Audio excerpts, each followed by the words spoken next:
Hello and welcome. I'm going to be doing a quick walkthrough of how to create your noBGP account, how to get your Raspberry Pi set up with noBGP so you can use piGPT to control your Raspberry Pi, run commands through the LLM, install software, manage software, all kinds of cool things. So let's get into it. The first thing you're going to want to do is go to noBGP.com's website and click at the very top on piGPT. That's going to launch the piGPT custom GPT app. You can also get it from the GPT store.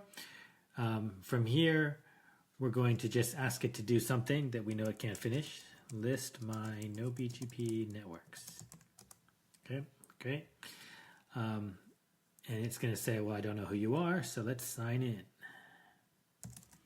We want to use this account. Okay, so we're gonna log in. It's gonna send a code to you. Okay, great. So now my account is connected. Whenever you ask ChatGPT to use an external tool like piGPT, it's gonna ask you to confirm that you want to share this externally outside of ChatGPT. So you click yes.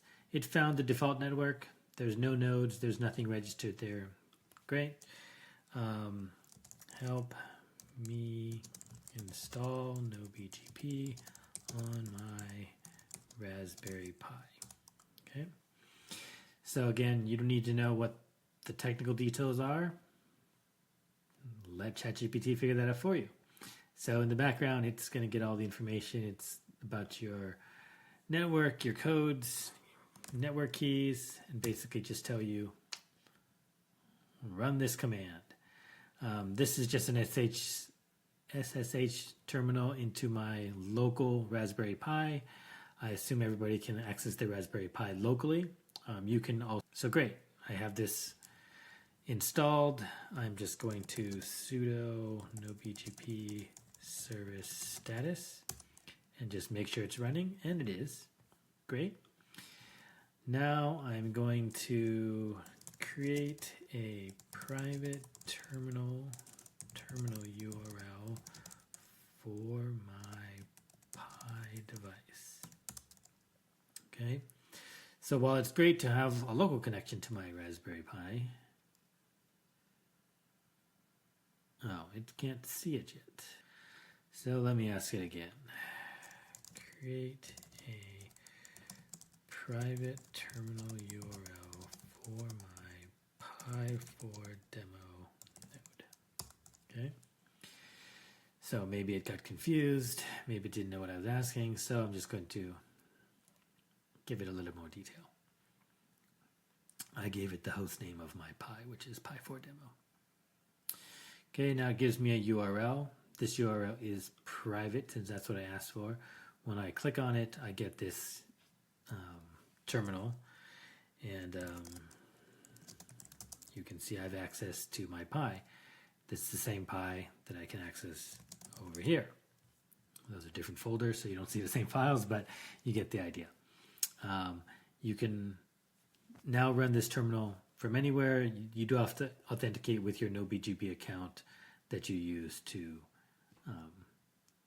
log in with. Okay, great. So now I have access to my Pi in a terminal. So over here, I have that Pi4 remote terminal. I can open it directly here, and I get the same terminal here. So now I can access my Pi remotely from wherever I am using noBGP. Okay, I didn't have to open up any firewalls. I didn't have to do router configurations, no port forwarding, none of that, and I can access my Pi. So the easiest way to access remote devices by far. Okay, so that's the basics of how to create your account, get started, add your Raspberry Pi to your noBGP account in your network. You can add as many Raspberry Pis or whatever devices you have as long as they're Linux devices. From here, you can go and ask ChatGPT to go and create applications.